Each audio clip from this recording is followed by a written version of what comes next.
Good evening, family. Listen, I want to share this right quick. I was in the middle of my workout, and this came to my spirit. Avoid conflict in this season. Avoid conflict at all costs, and don't get comfortable. Allow God to shift you. Then I continued to work out, and what came back to me in Genesis 26. You remember when Isaac, a good man leaves an inheritance to his children's children, right? So when Abraham died, he left an inheritance to Isaac. He left, wells where they had their own water, right? And water is a great resource, right? You need water just about everything.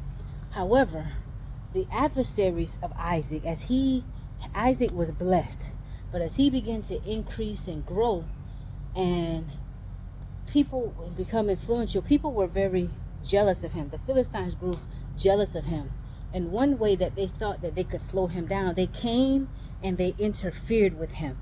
They interfered with him while he was in his own lane, doing his own thing, enjoying the inheritance that his father had left him. And they plugged his well. They plugged the well so that there could be no more water. Isaac, being a man of great strength, resources, they put their hands to the plow back then. They undug the wells. They redig, the wells to where they could get water from the wells again. Well, what happened? His enemies came back and they plugged the wells again. They kept bothering him. So what did Isaac do? He was a bigger person, and he took the high road to avoid conflict. He realized they're bothering me in this land. They're jealous of me in this land. This is not written, but this is how I'm speaking. This may relate to many of you in this season. And if it does, I just want you to listen, right? Because this is going to encourage your spirit, and God is with you. Isaac was blessed. His enemies knew he was blessed. That's why they were so envious of him. But what did he do? He took his strength. He didn't try to stay there anymore. He went and he moved to another place. And they dug wells in that place. See, he had the skill. They couldn't take the blessing and the skill set that was on the inside of him. They only could try to frustrate his life and bother him and mess with his resources around him to cause him to, be extremely frustrated, or to cause him to give up, or to slow down his progress. Right? That's what they wanted to do. They wanted to slow down his progress. And don't you know, sometimes an enemy can see you being blessed and they're envious of you and they want to slow down your progress. But what did Balaam tell Barak? I may got the names mixed up, when he called him to curse the children of Israel.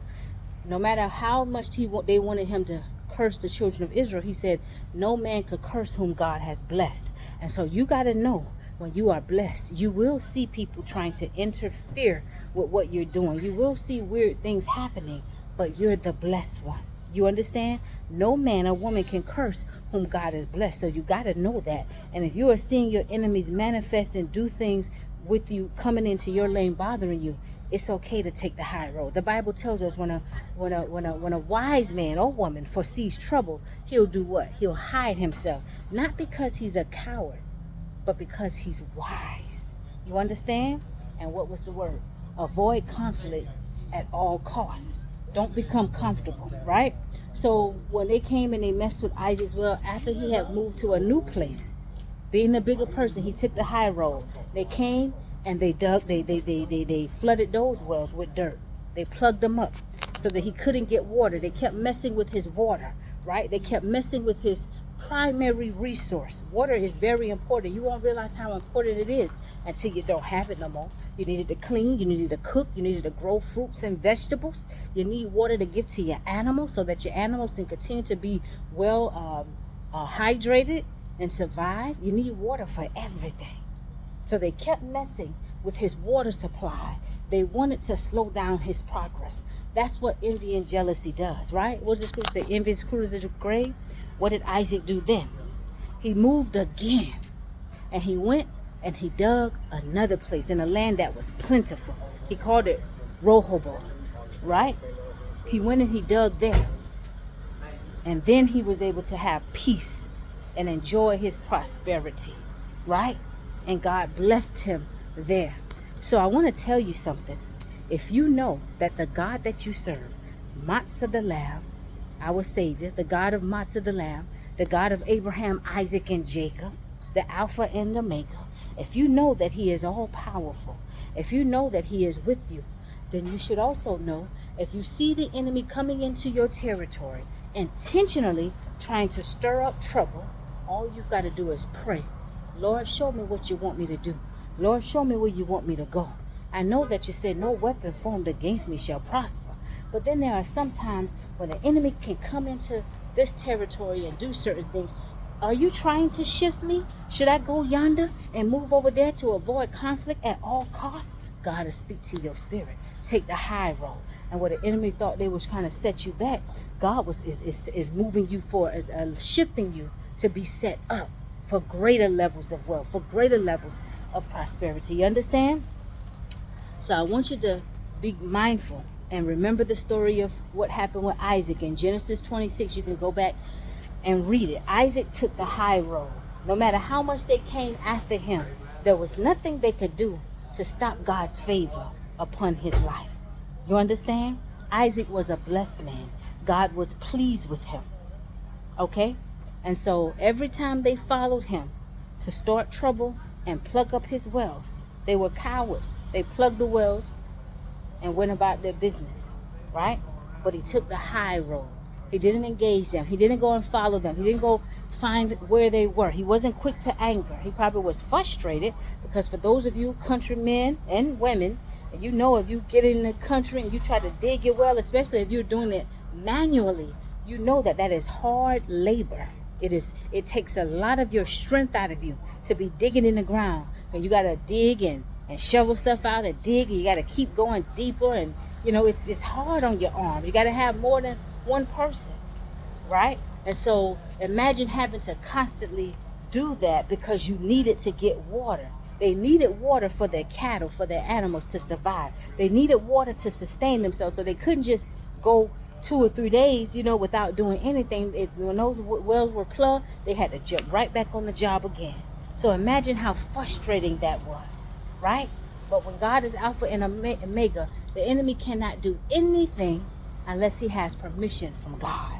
The same God that sent the angels to destroy Sennacherib's men of valor in the midnight hour, when Hezekiah didn't have to lift a finger, that's the same God that guided Isaac and was with Isaac when he moved and dug that final well. You understand? That same God could have stopped those Philistines, but he didn't.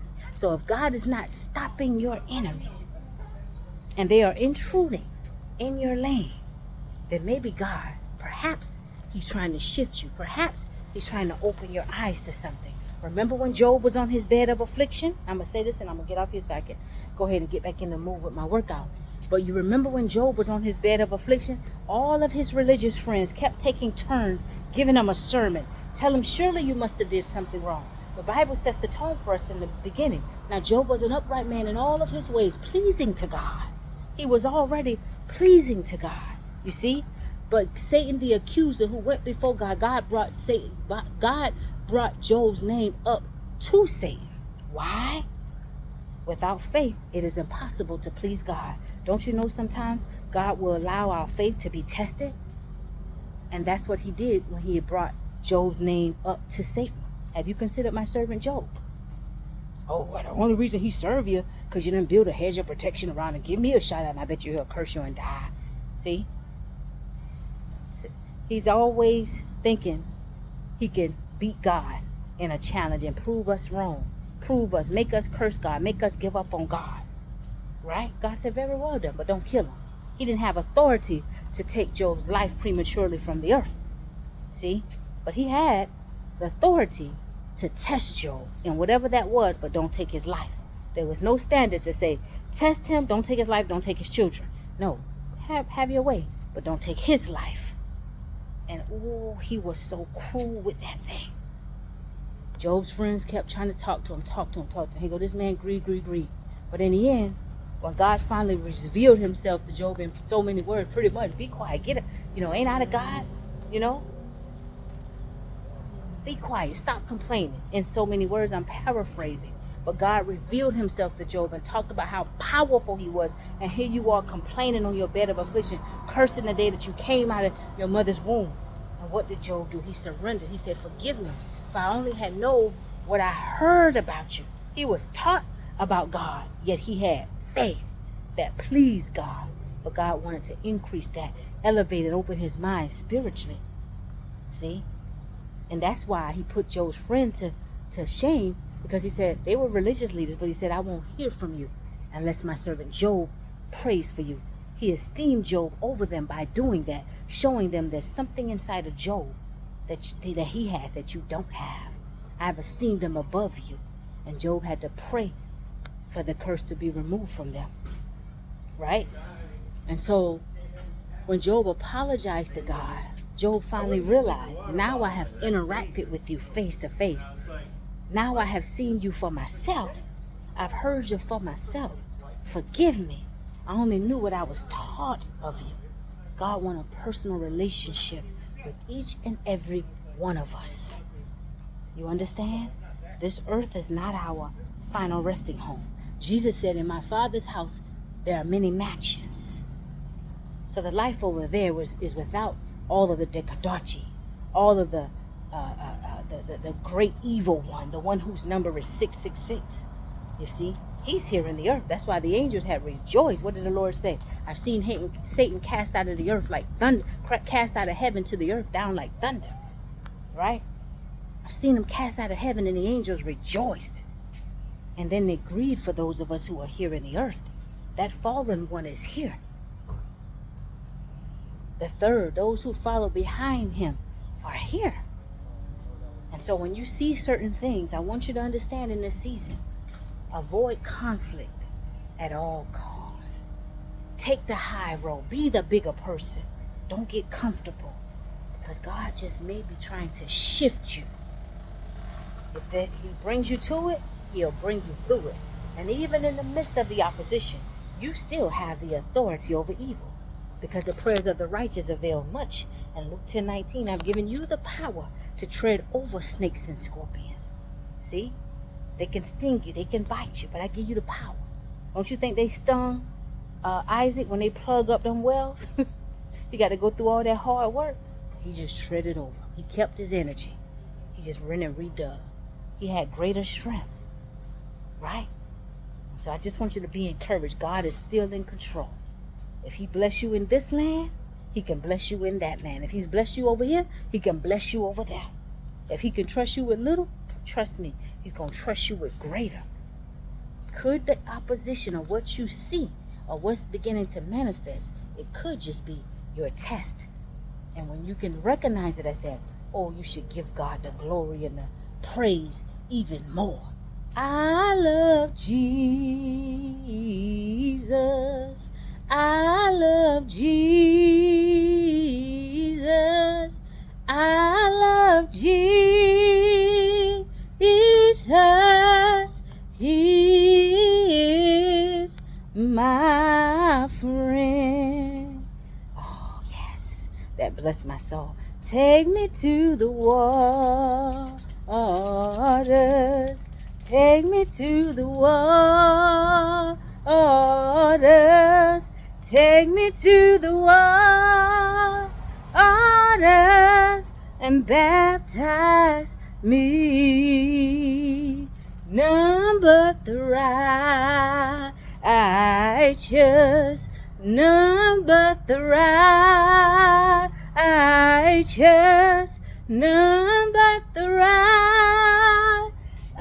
righteous shall see Christ. Have a blessed day. Be encouraged.